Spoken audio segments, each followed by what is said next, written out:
Dr.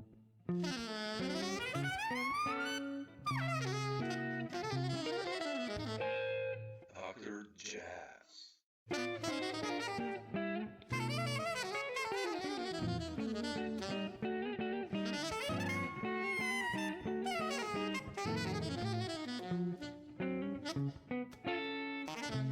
Thanks for finding the time. Appreciate it. Jazz. Yeah, thanks for inviting me. Greetings from Slovenia. I don't know if you ever played here with Robben or with Al, but Where do you live? I'm in Slovenia. Maybe you played in Ljubljana, but I don't recall. Where is Slovenia? It's like we're south from Austria, Okay, or maybe with Leonard or someone like God knows. from Probably. Austria? Yeah, we're like half an hour south from Graz, let's say, or 2 hours south Oh, from wow. Vienna. Man, if I had the money, excuse me, I'm gonna blow my nose. Sure, sure. If I had the dough, I'd live in Vienna. Oh man, yeah, I'll tell you, man. it's a nice city. It's great. I mean, one time we came in on the road, had a group I don't know, with George Whitty called Third Rail, and we got in early in the morning and had a day off. So instead of going to sleep, the first time, and I've been to Vienna many times, but when you're on the road, it's like Sure. you don't really get to see the city, Yeah. And it's like I just walked. I had some coffee in the center of town, and as I was passing the conservatory, the orchestra was rehearsing, and it was smoking, man. It was just like, then I stand in front of the opera house, Yeah. which had a big screen videoing the opera inside if you couldn't get man. in. Oh, How cool. cool is that, Unless it was another opera or something, Yeah. Oh, Vienna is Great. beautiful, man. I mean, And then at night, everybody's walking around, Yeah. real safe at 3 in the morning and stuff, It's like, Yep. it's pretty dang cool, I'll tell you. Where are you now? You're in New York still, or no? No, I'm in Austin, Texas. In Texas. Okay. Well, but Austin is cool, right? The last few years. Yeah. I grew up in New York, Yeah. and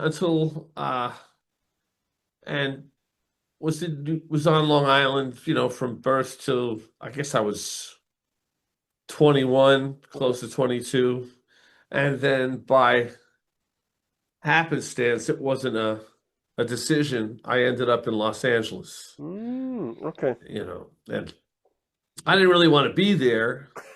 I wanted to be in New York and, get a loft in Manhattan and starve. And I wanted more to become part of that scene. But, one thing leads to another. You get work, you keep going, Absolutely. and then you meet your wife, who's not from LA either,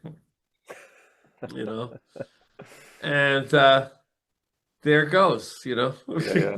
Yeah. Life is strange, man. My wife is from Holland, so we met on a vacation. Just from Holland? Yeah, from Nice. Rotterdam, and we live in Slovenia now, so it's like How far is it from Amsterdam? it's like 1 hour only, Rotterdam. Oh, yeah, there you go. Yeah, Yeah, my geography sucks. No, anyway. anyway. But Right. man, I saw you're still busy. Well, you were on tour with Al this year, right? And Yeah, we have a break right now. We ended off in where the heck were we? Somewhere in Northern California. We did Napa, and then we did what was the last place? We didn't finish in Napa. Hold on. It was only a few days ago. I think I can remember.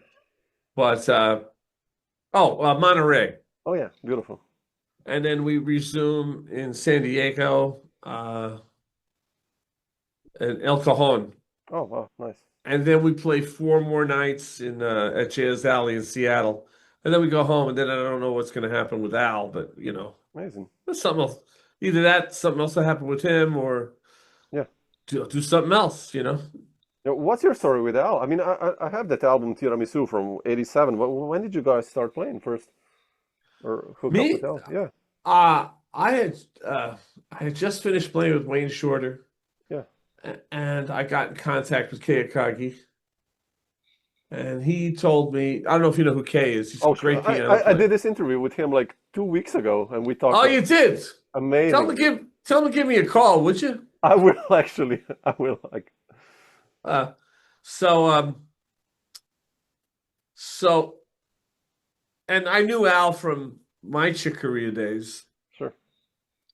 and so it went down to Jersey, New Jersey, for those of you who aren't from the East Coast.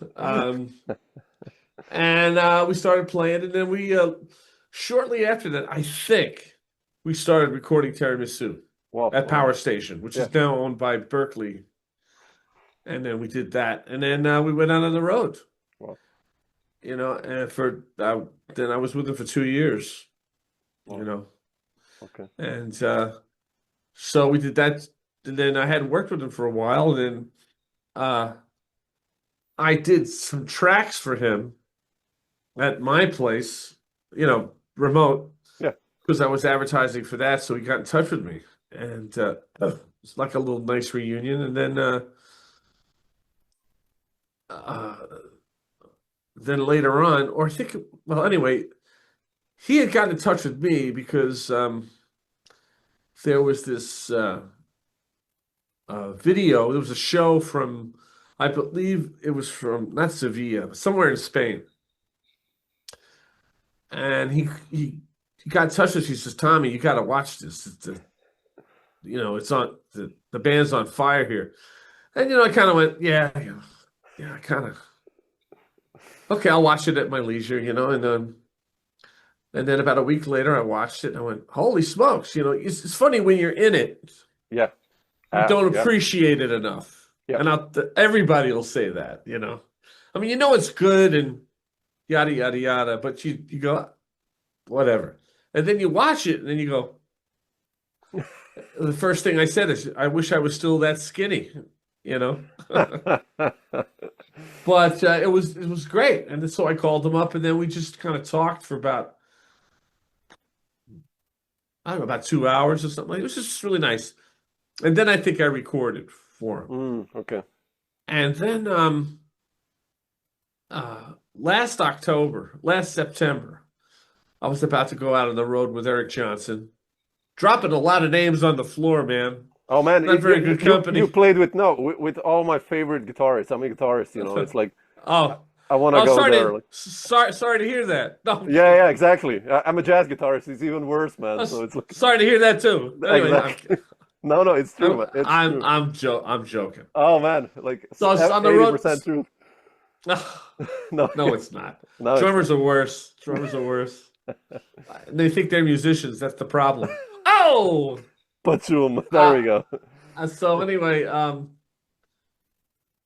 what were we doing? Oh yeah. So then I remember I was about to go out on the road with Eric, and he goes, "What are you doing in September?"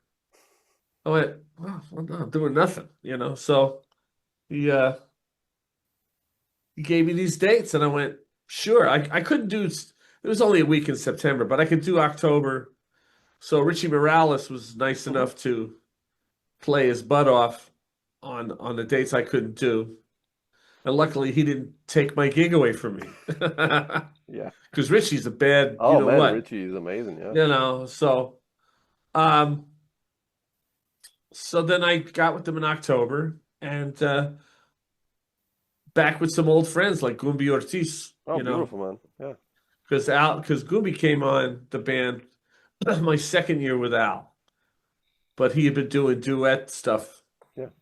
Well, not the electric stuff, and he just got on the band, and we immediately became friends. We still I mean, of course, we're still friends, and so it's been nice. Philip Sace is on the group, in the band. Amazing. Yeah, he's a great player. Fantastic, and bassist from Venezuela, Elias Tona, who's killing. I don't know. I'll check him out. He's great. He's fantastic. So that's pretty that much in a nutshell, Yeah, beautiful that you hooked up with him again. I mean, so nice. I mean, yeah, it's nice, Yeah. Old war stories, Yeah. and then, Exactly. and then new ones, Are you playing new music or old stuff or both? We're playing the Electric Years. Okay. Like cool. From like, Casino on to everything to Land of the Midnight Sun, Elegant Yeah. Gypsy, and we're also playing Return to Forever stuff, which is just Ooh. it's great. We're playing Theme from the Mother's Ship, Romantic Warrior, Captain Senior Mouse, Oh, okay. and Nice. Beyond the Seventh Galaxy, Oh, I love that one, man. which That's is a good. hell of a lot of fun, Yeah. and and it's nice. It's kind of because I worked with Chick for such a long time, and so it brings back those things. Memories. Certain phrases if you're learning them. I go, oh, that's that phrase. That's how he puts that phrase together because the way he writes. So it's like you go, so you're more familiar, you know, with the rhythmic structure and the harmonic structure, if that's the right terminology. Yeah. I always put my foot in my mouth when I talk about that, but You, hey, you, it's okay. I'm a amazing. drummer. Come on. But you mentioned Chick, Tom. Like What's that? you were like 19 or 20 when you I got the was call. 20. I was Man, 20 years old. Yeah. how did that happen? Because I guess you were probably a fan because Return to Forever were like Oh, of at their peak there. course. Like how did they found out about you? That's Or that's where that all started was in the late 60s, yeah, 70s throughout, So I grew up with that, as well as jazz and pop and rock and sure, R&B, blah, blah, blah, blah, on and on. Uh, I was, I wanted to learn more about trio drumming, yeah, like Bill Evans and that ilk, So I went to take lessons with a piano player instead of a drummer. smart. I should have done both, but still, it's done. So anyway, and his name is Mike Garson, and I think he had a line into Chick. And what happened one day? He was leaving to do Stanley Clark's band Mm, in 78. I think it was 78 to 77. So he went to L.A. to do the Modern Man record. But before he did, uh, he had gotten a synthesizer, you know, a Vox. But they had the Univox synthesizer, so it was the Mini Moog, then the Univox, and all these. It was like just one thing. I think Chick used it as his first mm, Return to Forever, electric one that yeah. is. You see it on YouTube. So he says, Tommy, could you stay a little bit and jam with me, see what happens? So we started jamming fusion, Latinx fusion, rock fusion, da da da. And of course, I was because hey, and we started burning. And he looks at me, he goes, I didn't know you could play that way. I said, well, I'm not here for that. I'm here for this, Waltz for Debbie, Yeah, exactly. I'm here for that, you know, Nardis, that's that shit, it's like, I'm not here for, but Yeah, yeah. that's where that comes from. Well, whatever, what? No, it doesn't. It does, but It's all that's another connected in thing. a way. I mean, yeah. It's all connected. Yeah. Anyway, yeah.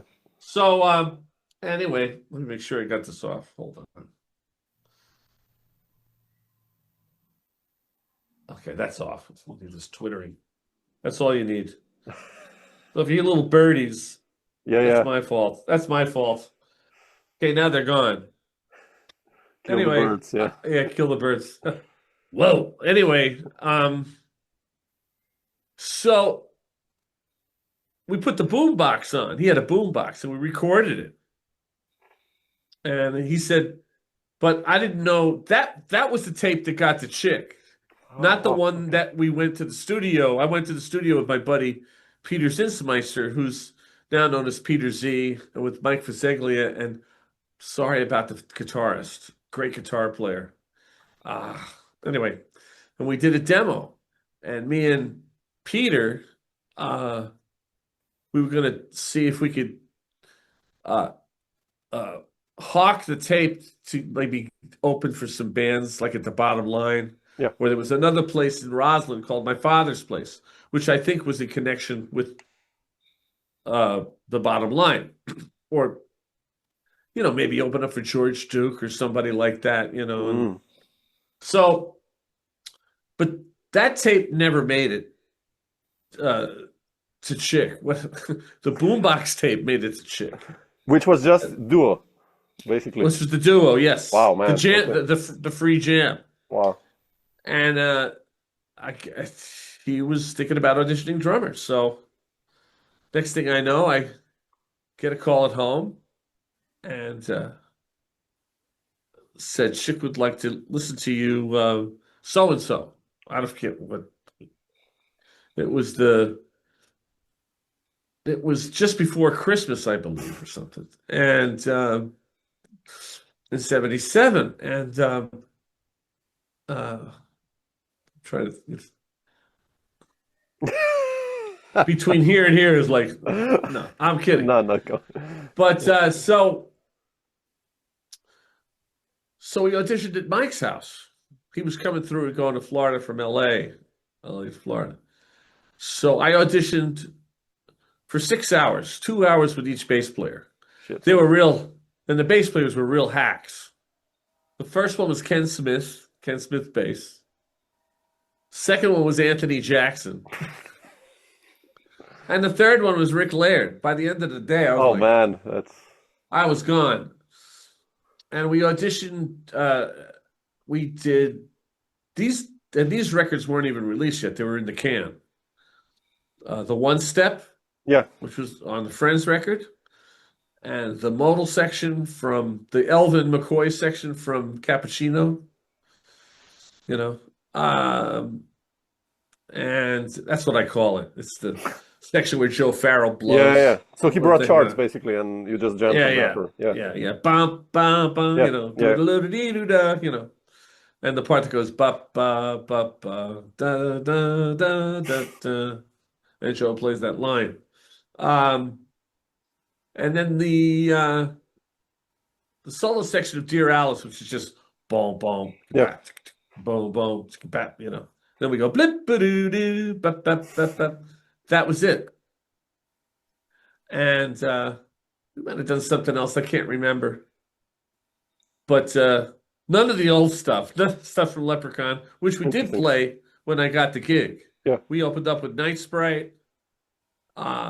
We played Looking at the World. We played Leprechaun's Dream. Yeah. Which we were playing most of the time, and then he put that away, and then we started playing Spanish Fantasy. But anyway, so I auditioned, and then I thought, well, but I still had some hope, you know. And he goes, well, I'll talk to you soon, Tom. He said he'll talk to me soon. That's good, you know. That's a good sign. So I went with that, and about maybe 3 weeks later, I'm with my girlfriend at the time, and I was at I was at National Community College first, and I went to Hofstra University for 1 semester. But I was ditching violin class for music education. Yeah. And my mother calls me. She goes, Chick Corea's office called. He's at Carnegie Hall. You better get down there now, you know. So I called. They had 2 tickets for me for the Chick Corea Herbie Hancock piano, the first one, the first tour. Right. So I went down there and I met everybody, and I didn't know what was going on. Nobody told me I had the gig. Nobody told me nothing. And I'm hanging with Chick, you know, and then hang with him all day, does the thing, and he says, "Can you hang out tomorrow?" Nobody's telling me anything. I'm like, Maron, you know. So the next day, same thing, in the box seat, watching the show. And during the intermission, I got a bit, Chick wants to see you backstage. And then Chick says, "Hey, Tommy, can you get your drums and go to this address? Are you nearby?" I went, "Sure." It was 45 minutes away. So I drive back to Long Island, put my drums in the back of my Delta 88, 1969 Delta 88, and zip over to this address. Bring my drums upstairs, boom, boom, boom, and there's Jeff Berlin. Oh man. Whew. Yeah. Oh yeah, we did Sicily. We played Sicily too. And I think the deal breaker was the coda of Sicily. You know, Amazing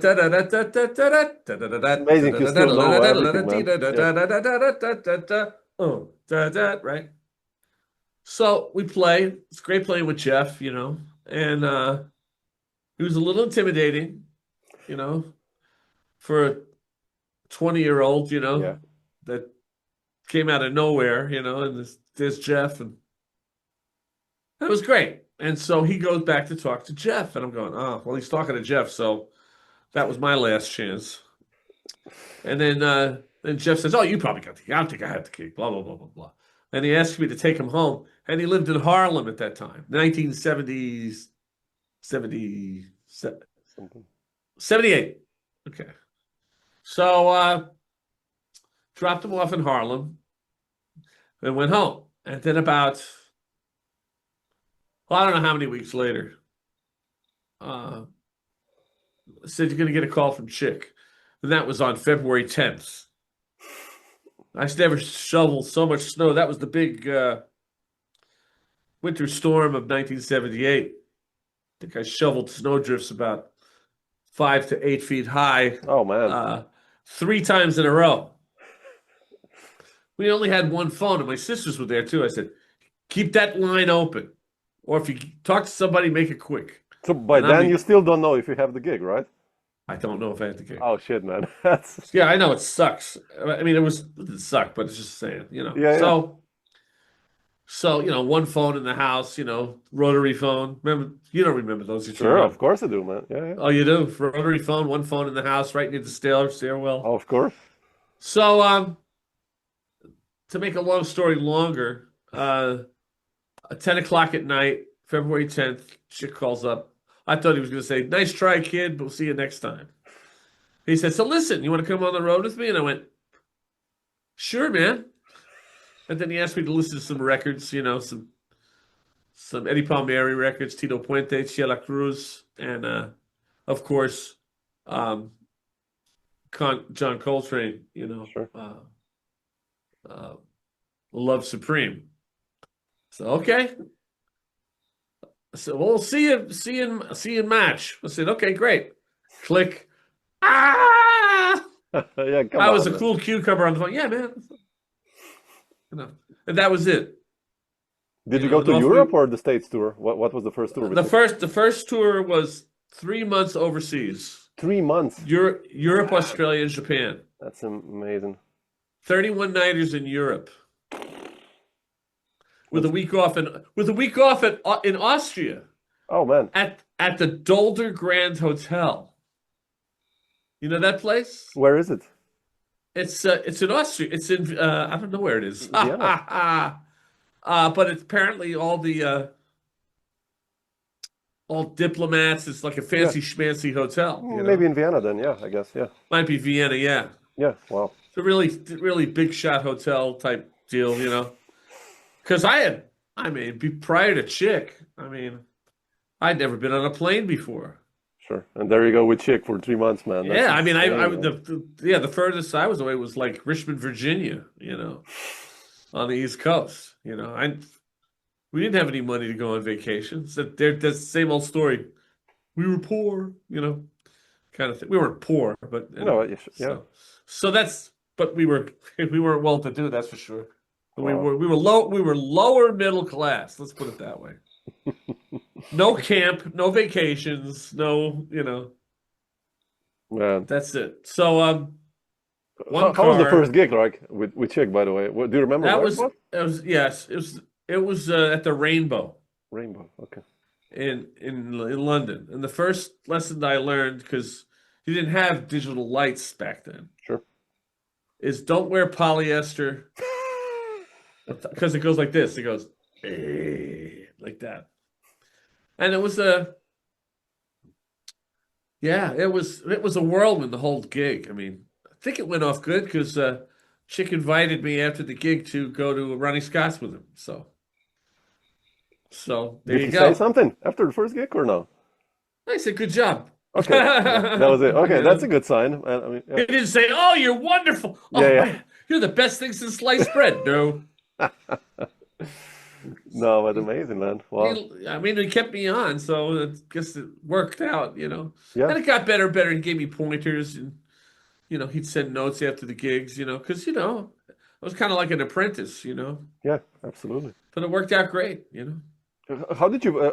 I remember I did this talk with Frank Gambale, and he said like when they started playing with Chick and with Patitucci and those guys in the '80s, that he basically never played the same thing twice, and he just pushed those guys like played every night different. Was it the same with you? Like The basic structure was the same because yeah, they were done. They had the it hats. was a Yeah, 13-piece band. It was a string quartet, four horns, Chick, Gale, yeah, and Rick Laird, and myself. So, the solo sections, try you to just open play it up and differently. yeah, of course, yeah, That's just a natural thing, yeah, But structure's still structure. Or if you come up with something different, he goes, "Oh, I like that," Oh, okay. On More stage, you open, go, yeah, "Oh, I like that," It's like it happens. The thing is you don't think on stage, you just do. You play, and shit happens, and sometimes it's like don't do that again because it'll screw up the creative process. Or that little bit, I like that. Why don't you just do that? mm, yeah, But don't do that again from the perspective of it was really cool. You know what I mean? yeah, yeah, You know what sure, I'm talking about. yeah, yeah. I know what you mean. Yeah, yeah, You do something, then you do it again. It's like having your first beer. It's yeah, nice and cold, and then the second one doesn't taste as good as the first one. exactly. Or Yeah, cappuccino, something like that. yeah, It's the same. I think it's the same deal, yeah, yeah, And just absolutely. Yeah. like every night's a different night. You shouldn't recreate what you did last night. Yeah, it doesn't It's make a sense. different room. Yeah, There's a different environment. So you just, at least that you can play the music and you can hold your own space yeah, on the bandstand. That's the important thing. yeah, yeah. So Amazing. Man. Wow. yeah. You mentioned Wayne before? Like, did Wayne found out the Wayne gig sure came because of Chick? Like, did he saw you No, there? Wayne. I got the Wayne gig because of Larry Klein and then definitely Jimmy Haslip. Ah, You know really? who Larry Klein is? Yeah, sure. I know all these guys. Yeah, yeah, Yeah, great. Well, incredible bass yeah, player, yeah. Absolutely. electric and upright, and then now he's a I'm a producer. producer. Yeah, yeah, yeah, Pretty incredible whatever he does. yeah. And it's a good friend. So since his last name was Klein, I'd call him Slime. We were kids back then, We were kids. We were in our 20s. And then he called me Brechtlein. Oh man. And he goes, Brechtlein, would you want to play with Wayne Shorter? I said, yeah, I'd love to. It's like in my lap, and I went, and he gave me the dates. He goes, but I can't do it. And I'm thinking later on after I hung up the phone, what the hell are you saying? So I said I had this gig. I won't tell you what the gig was, but I was keeping my promise to like. Sure. Yeah. I mean, So, yeah. so he said, okay, I get it. And when I hung up the phone, I went, you idiot. So then I did this gig. I went to Washington, D.C. the next day to do this gig. It was like an all-day affair. And I came home and I was really tired. I went, oh, God, boy, did I blow that. And then Jimmy Haslip calls me up. Mm, I get home and Jimmy calls me up. He's a homeboy. He's from Long Island, And he's a great friend. He's a great friend. he's a great guy. Yeah. I love playing with him, but he's a great friend. And a wonderful human being. Yeah, really nice guy. Yeah, yeah. He really is. And outside of being an incredible musician, Oh, yeah. So anyway, so he said, and I'll imitate Jimmy's voice. I always do. He goes, "Hey Tom, hey, would you have eyes to play with Wayne Shorter?" I go, "Yes, yes, and yes, and yes, and yes," because the other gig got canceled. And I said, "Yes." And I had a second chance. I would have said, "I'll get a sub for that other gig." Yeah. So that's how I ended up playing. And then I went to Wayne's house. Wow. We talked, and then we did the rehearsals. I guess it was just like Miles. You show up and you don't know if you're hired yet.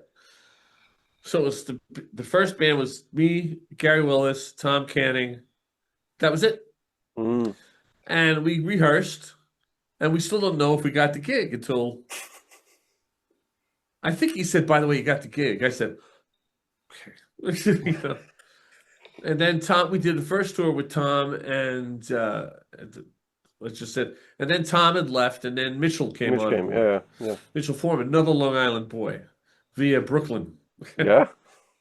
And that, you know, they were both great bands, but we had a great time. Wow. I mean, really. I love your connection with Gary. I mean, it's so beautiful.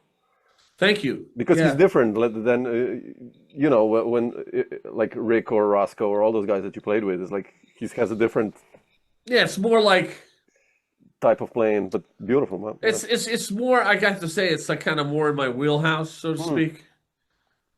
I mean, it's like that. I mean, Roscoe. Yeah, I mean, it's like we played tons of gigs together, and you always check out where the other guy lives, and you're always trying to make the other guy feel comfortable, you know. And by virtue of that, it's comfortable, you know. So, but playing with Gary was immediate, you know. I mean, Roscoe was immediate too, but I'm just saying it was in another way. Yeah. You know, Gary, because we would play local gigs around town too, in Los Angeles. And then finally we got to play and got to, it was a no-brainer because it was just like, I didn't have to look at Gary and he didn't have to look at me other than he told me, there was one time he goes to me, hey, listen, man. And Gary's wonderful. He's actually a lighthearted person and he's really funny. He's super funny.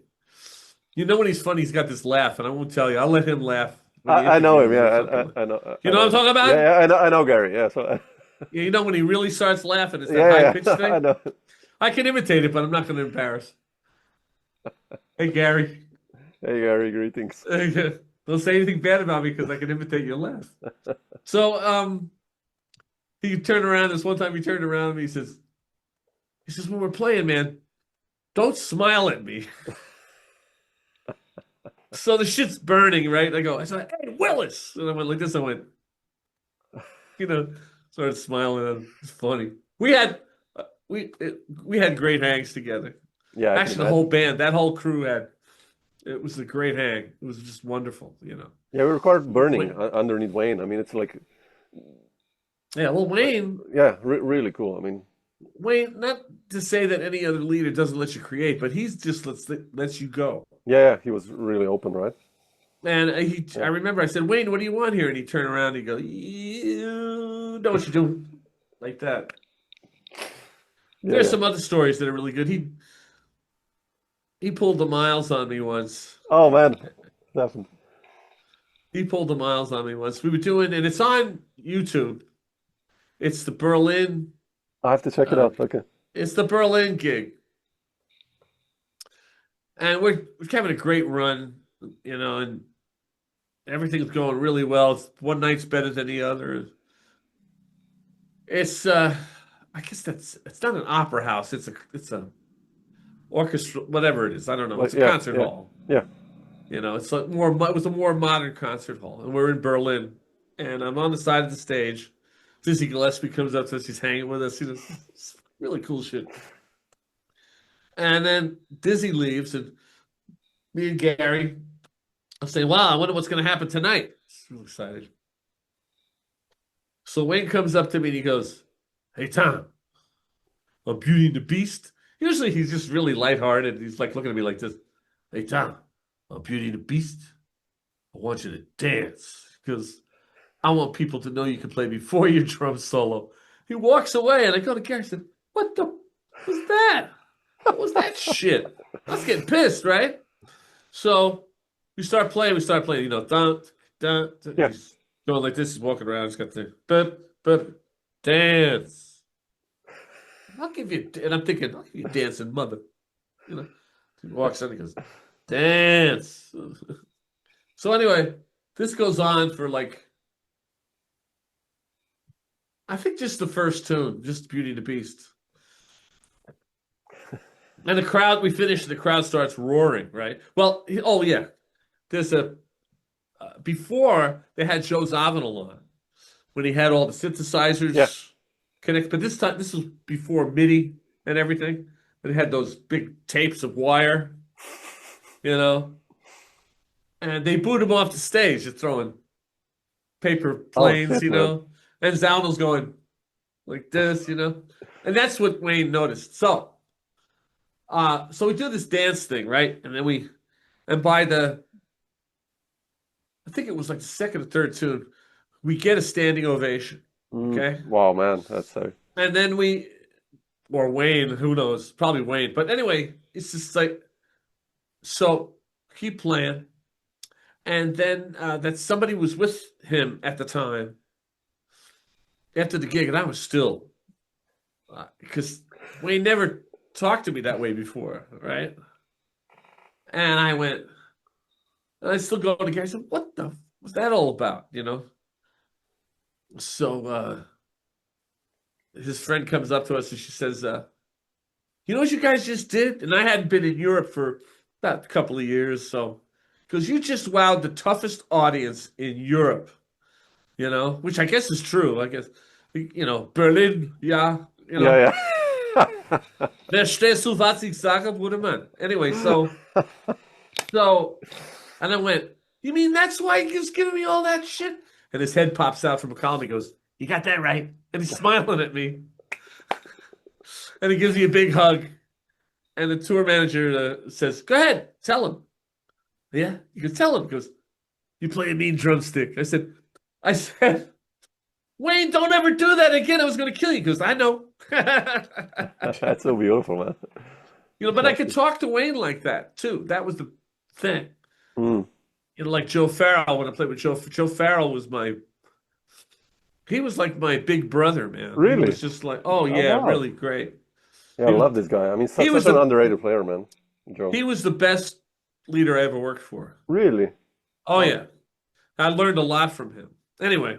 Like because he was so open or because he was open and he wasn't like, you get some of the hard boppers who like insult you to try and get you better.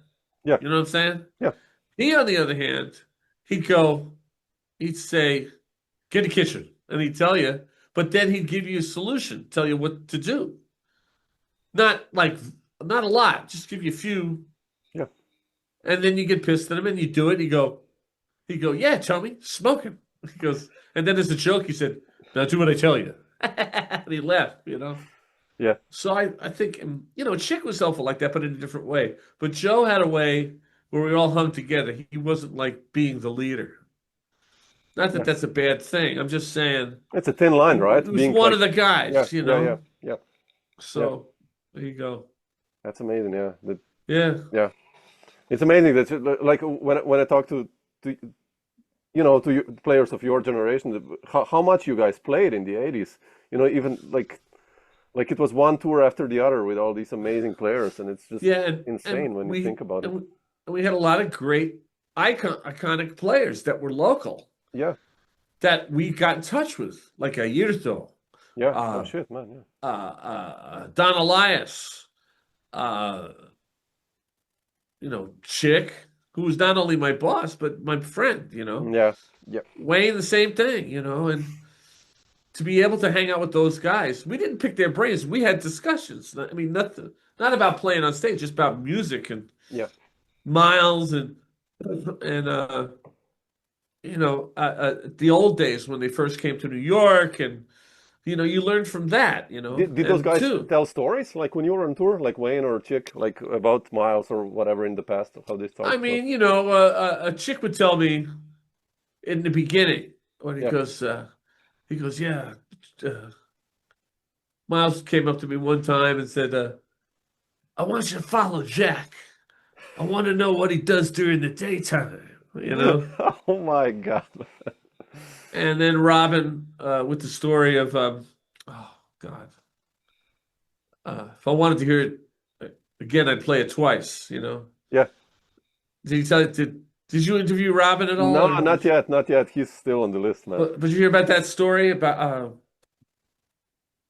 It's called 68. I can't remember. Anyway, and then, Robben would tell me stories, guys, that recently had been with Miles. Yeah, And then people I know like Mike Stern, they didn't know Miles. sure. But you had friends, your peers that played with Miles. Kayakagi, and Yeah. Did you ever meet Miles, he, by the way, he went to on these Miles. roads? What? Did What's you ever that? meet Miles on these tours or something like? Did you ever cross paths or? No, but Kayakagi told me.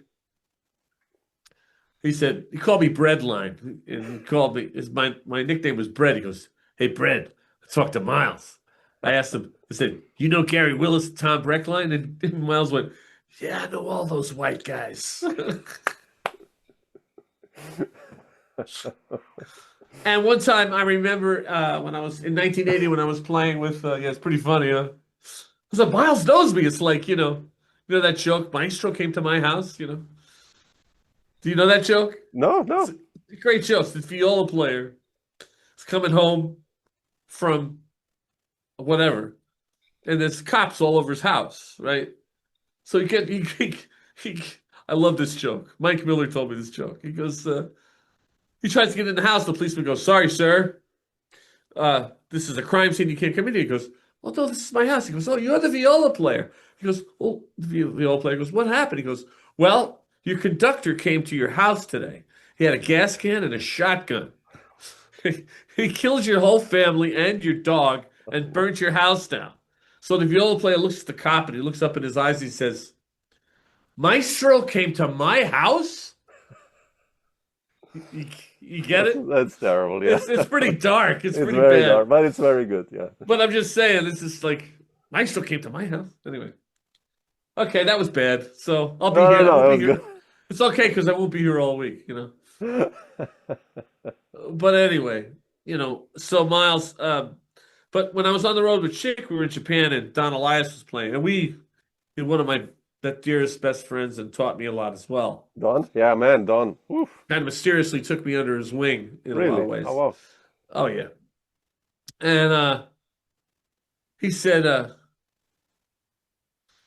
goes, what would you do if Miles called you up and asked you to play with him? And like an idiot, I went, I'd say no. Basically, because I was too afraid, whatever. And I think he was gonna, I don't know, he might have recommended me. Who knows? So I blew that one. Anyway, whatever. Who knows? Yeah, yeah. I think he was just asking me. And yeah, so that was my closest experience with Miles. Although my wife met Miles. Oh wow. Interesting. Chick introduced Miles to my wife. I mean, yeah, my wife to Miles. Yeah, yeah, Sorry. yeah. So Interesting. I was pissed at her for just a minute. And I was on the road. What was I gonna do? Yeah, yeah. No, come on. You had like you were on the road probably the entire 80s when I think about it. So, It's like must have been insane. Like the good old days. plus, plus, I talk too much. It's funny. It's like, No, no, no. But you mentioned Robin, Tom. Like, and when I remember I was a teenager and I started to play jazz, and I bought those Blue Line records, and the Mystic Mile that was like playing all the time, and your connection with Roscoe. Uh, how did you hook up with Robin, and especially that band, the trio? I mean, the connection was incredible. Like, what's the yeah, story there? it was a. I'll just say this: that I think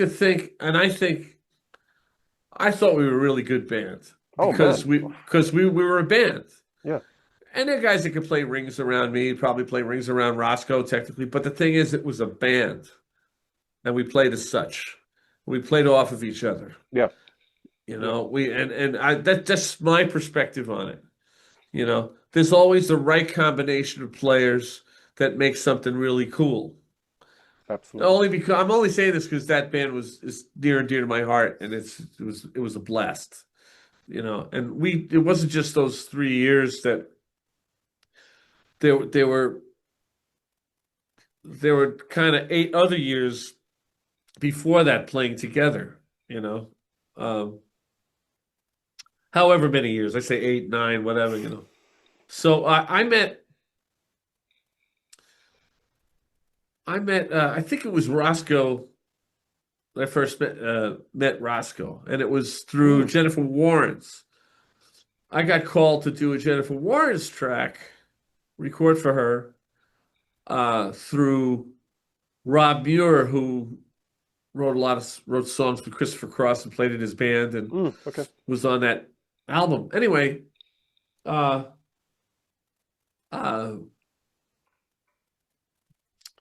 was I think Roscoe popped his head in a couple of times and saw me play, with Jennifer. I mean, in those sessions.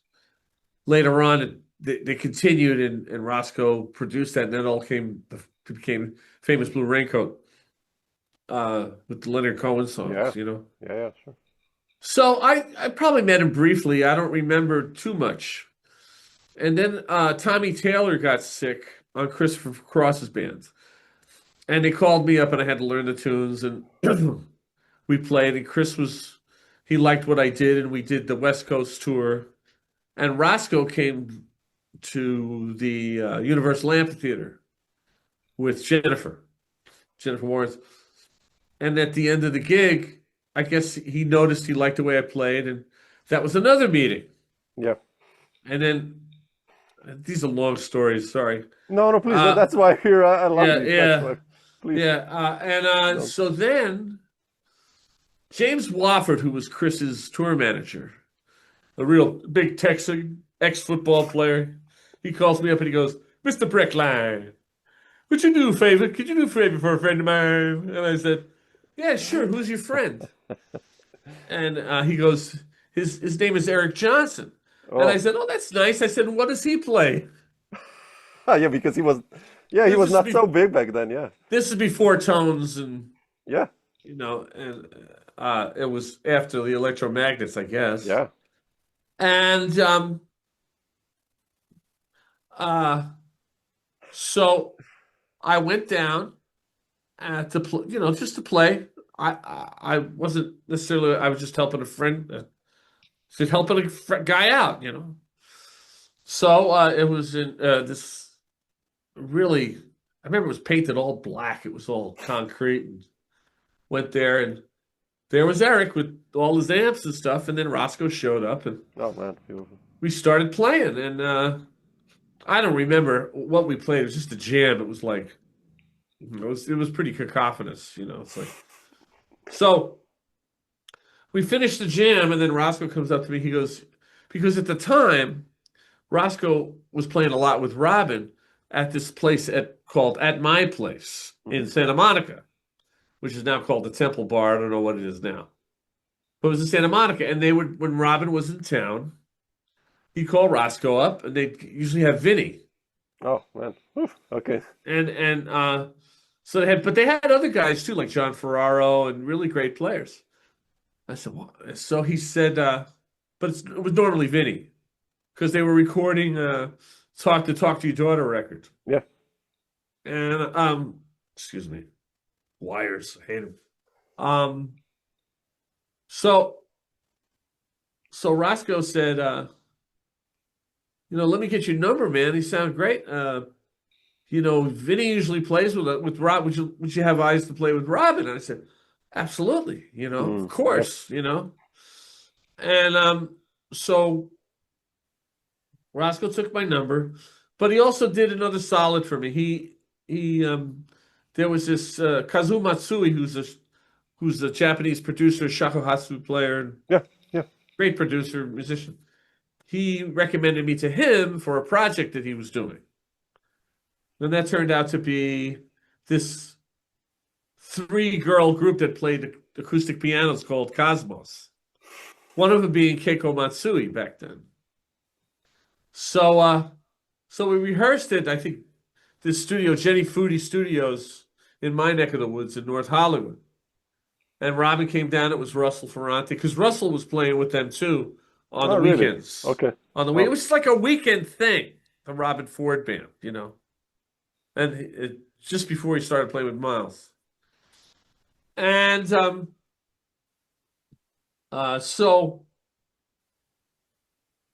I played the first gigs, and we did 2 shows a night. and we had a blast. Oh no, we were rehearsing with this Cosmos group, Yeah. and Russell was there, and it was three, and Robin did the same thing. Roscoe came. I says, usually Vinny plays with us, but if he doesn't, would you be interested in playing? I went, absolutely, you know. So I thought it was going to be maybe a month or so, you know. 2 weeks later, he's calling me. He goes, hey, we're playing at my place. You know, would you be? I said, yeah. So I learned all Beautiful. tunes, blah, blah, blah. And we played. That was cool. Then he just kept on calling me. Then Vinny goes out on the road. They kept calling me again and again. And then we started just playing together. And then finally he had a West Coast, no, European thing with Bobby Malik, another beautiful, man. Bobby Malik, you know, Yeah. I've known him since Man, 1978. he's such a player, man. Well, Yeah. oh, Yeah. Did his record a while ago. Anyway, so we did this European thing for a week. Bill Boblitz from Baltimore, great Hammond B3 player, he played, and we had a blast. You know, it was for like 2 weeks. You know, and then he started doing these West Coast things. You know, and I remember we were in a van driving to Northern California, just me and Robin, just talking. He goes, and he texted me, he goes, so do you want to do it? I said, want to do what? He says, do you want to be in a band? I said, absolutely. So that was about 1988. already. Well, yeah. 88. So then we started doing spot things, you know, with Roscoe, without Roscoe, because Roscoe was producing and doing his own thing, you know. Yeah. And then finally we started doing these demos, and oh yeah, that's right. So this one gig, I remember Robin called me up on the phone. I was doing this gig in Florida. And he goes, listen, man, the budget's not that big for this next run on the East Coast. He goes, so we're gonna do a trio. And I went, trio, huh? You know? And then he said, yeah. And it worked out fine, you know. The first gig was at the Iron Horse in Massachusetts. Mm-hmm. And I remember we were trying to fill up the space that wasn't there for the organ. And it was still a good gig, but it was like there's something missing. And I remember these are the van days. We were in a van. I mean, we're all working in L.A., but here we are driving a van on the East Coast. And both Robin and Roscoe are going, I don't understand it. And for some reason I knew, and I was the new guy in the band. I went, okay, I'm going to say something. Here we go. I said, guys, he goes, they both, yeah, Tom. They both looked at me. I said, I think we should trust the space. Silence. I went, oh, crap, you know? And they both looked at each other. He goes, you're right. And I went, I am, you know? That's that's true, man. Yeah. Yeah. So the next gig was great. The next gig got better and better. And we just trusted the space, and bingo. Not to say that sometimes we didn't overplay, but Sure, you know, yeah. but still we knew we finally had the concept. So we're at the Lone Star, which was the last gig. We're going home for Christmas, and we're going to resume in January. And we're all sitting there in our overcoats and stuff. And our manager at the time, he wasn't our manager at that time. He set up all the gear, and and guy worked his butt off. And he's really a lot of the reason why we, you know, moved forward a lot. Yeah. He's Dal Booth. Incredible. Talk about a manager that looks after your ass, you know. Make sure that you're okay first. And so anyway, we're all sitting there. Poor Dal, he's packing up all the shit. It was called the Dal Booth Break Your Back Tour. I can imagine, man. Yeah. Yeah, and it was like, you know. So anyway, we're all sitting there, we're saying goodbye, and it's, you know, it's cold outside, we're wearing our overcoats. And Robin looks at us and he goes, this is it. And me and Roscoe, like, dumb you know what's, you know, like, this is what? Robin goes, this is the band, the three of us. And we went, yeah. You know, it is the band. Then you think about the whole week and what happens, you know. It is. Holy crap. And then we continued, started doing some more demos and some without organ, some with organ, and some of those demos went on the Robben Ford and the Blue Line record, and Yeah. then we got the deal. I mean, we got Wow. we got Stretch Records That was a big picked one. us Yeah. up, Yeah. and we took it from there. And we had a blast every minute of that. We had fun. We were brothers, you It know. sounded like fun. Also, the music still now, if you put it on, it's like, man, it's Oh, cooking. thank you, It's thank you. I really, appreciate that. it Yeah, doesn't sound dated, you know, like sometimes you put on a oh, record great, and this is cool. still like, man, shit, this is Yeah, and they beautiful just playing, you know. released a couple of years ago the these tapes that uh, our guitar tech was sitting on. Mm. The Live from Yoshi's. Oh shit, I have to find them. Okay, wow, that's It's cool. it's it's it's it's a double album. It Oh just got wow, I didn't released. know it. Okay, wow. Yeah, it's Robben Ford, the Blue Line Live from Yoshi's. It's put out by a German company. You can get it in CD or Yeah, yeah, vinyl. So get your copy now. So and it sounds great. It it represents the band, you the know. band, yeah, It really does. And it's warts and all, it's great. But we had with all bands you have discussions, you knock heads a little sure. bit, blah blah blah, But all in all, it was fantastic. It Yeah. was it was great. And Oh then man, yeah, For Robin, it was time to move on. So yeah. No, it's beautiful. Like for me, fair enough. the high point is like when I listen to something like Start It Up or just like what you said, the use of space and the connection of you and Roscoe, and it's just like when I With listen to a tune Robin. like that, it's just like, man, it's like, Well, the three of us had this connection, which is yeah, like, yeah, yeah, and you hit the same thing at the same yeah, time, and Robin would start smiling, and yeah, I go, well, yeah, it's like, there you go. yeah. Happens not so many, not it's not so often, right? But sometimes No, it's it's not actually so often. I it's a think if we would have privilege when it happens. continued, Yeah. if we would have continued a little bit more, I think we had a lot more to say. Mm. Maybe we will. Who knows? Yeah, yeah. You never He'll know. be come out in wheelchairs. Yes, Start it yes, up, start yes. it up. Start it up. Hey, you're good. Hey, good looking. Oh God, terrible. That's But awesome. Tom, No, that's not gonna happen. not to take too much of your time, but I wanted to ask you about also like uh, the, I listened the other day to that record with Alan Holdsworth, the Truth in Shredding stuff, the Oh Mark yeah, Warney. Did you ever play then with Alan live as well? Or what was your story with Alan actually? I mean, at GIT, you did. Okay. at GIT Okay. with Kay Akagi, myself, and Bunny Brunel, Oh wow, really? which I didn't know existed until it popped up on YouTube. I went, oh, I remember that. Oh You shit, I have to know, find that. Man. yeah. See, that was fun.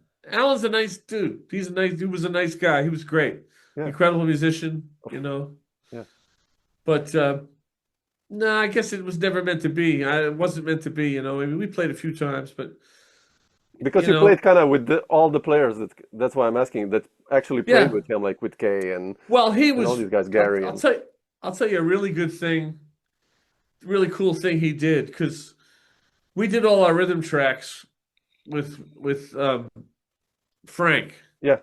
Alan wasn't there, so Alan did his solos. But when he heard the record, he said, "I don't like you can't hear the drums enough. The drum sound needs to be worked on." Mm. And they had to remix the record because of Alan. So, Alan, wherever you are, thank you. It's like, and that was a lot of fun too. Yeah. Frank's always a lot of fun to work with. Yeah. Jimmy Earl, Jimmy, Another one of yeah. he's another family guy.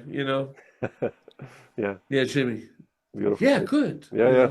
Exactly. Well, what about Eric Johnson? Are you still in touch with him? I mean, do you guys still play sometimes? Yeah, he's going out on the road. I come back on the 28th. They go out on the 24th. He likes to use different people, so he's Yeah. using an incredible drummer who you should probably interview, Brandon Temple Oh yeah, I've heard from about him. Austin, Yeah, yeah, Texas. Yeah, sure. Yeah. Brandon's great. He's a highly creative musician. Yeah. Yeah.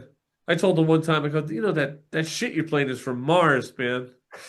He has his own group and he plays. It's really, really great. Check one, yeah. He's a total joy to listen to, you know. Yeah. Great, good guy too. But with Eric, you basically played from mid-80s, right? Every now and then, or I played with him. Oh yeah, that other story. After I jammed with Roscoe, then he asked me to jam with him again with Kyle Brock. oh yeah, Kyle is great. Yeah, You know, and then he ended up with Tommy Taylor, which is great because that's Yeah. talk about match made in heaven. yes, absolutely. Yeah. And Tommy, the way he plays and his knowledge of music and performance too, you know, Yeah. and playing the drum. It's that was the winning combination, you know. It doesn't matter. It's the combination of players. True. You Yeah, know? like with you and Robben and Roscoe. Yeah, it's the same. Yeah. So that's kind of what I look for, you know. I mean, you have to play with other people, get along, you know. But then there are those moments where you sit down and it's like, Yeah. bingo, you know. Yeah. So that's the way I feel too with Al's new bass player, Elias Stona. Yeah. You know, and actually playing with that band, you know. And Gumby and I have been playing. I mean, we've known each other forever.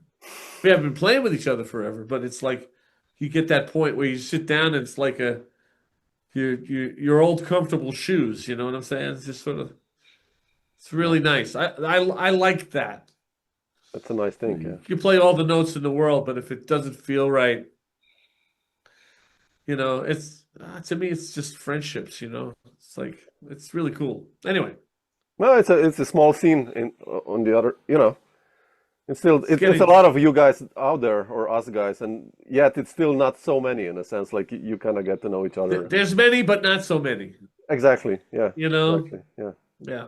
Yeah. I mean, that old cliche, I've been fortunate. Well, yeah, friendship-wise and playing with the right guys, yeah. And I'm looking forward to being more fortunate in the future, you know what I mean?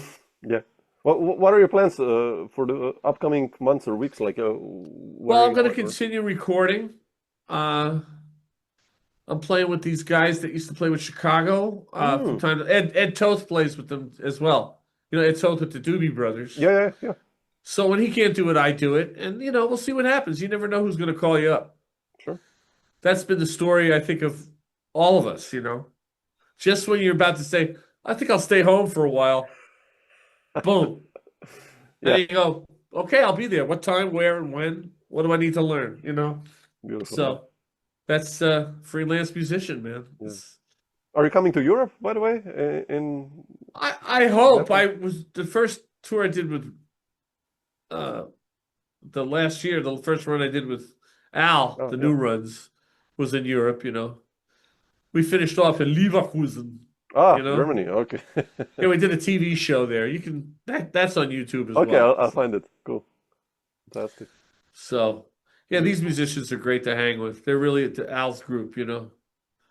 It's like every band's got bits, you know. Yeah, you have to go to Naples and eat mozzarella there, and then you know it. So, I've heard stories. I've played with people who played with Al, and I know when they get to Naples, then it's like okay. Oh, in Italy? Yeah.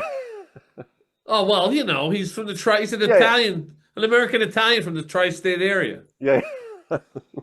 I grew up in an Italian neighborhood. Then you know, yeah. Yeah. Then It's like this, it's like this, it's like you know. Cool, man. Beautiful. So what are you gonna do? You know? Exactly. Cool. Tom, I'll leave you a nice afternoon so that you don't. But if you're ever in Europe, drop me a line. We'll get together for a beer or wine. You know. Yeah, please send me your. Well, you have. I have your information. What am I talking I'll send you an email now just after this. But You like, know. man, appreciate it. Like, so nice to see you. You have still so much energy and everything. Like, it's beautiful, man. Yeah, like I said, I talk a lot. Oh man, You know. I mean, that's. Plus the 2 cups of coffee, that Oh helps. yeah. Okay. That helps. So thank you for not letting you talk. So No, it's it like- was all about you. It's all about you, man. So appreciate it. And stay strong just if you're kidding. in Europe. Like I said, just drop me a line. We'll get together for a nice dinner. Or all right, stay well, you know. You too. And make a lot of money, work a lot. And, Oh yeah, with a Create a lot of good guitarist. music. Yeah, I will, man. All right, man. Cool, man. Thanks so much. You take care. You You too. take care. Bye.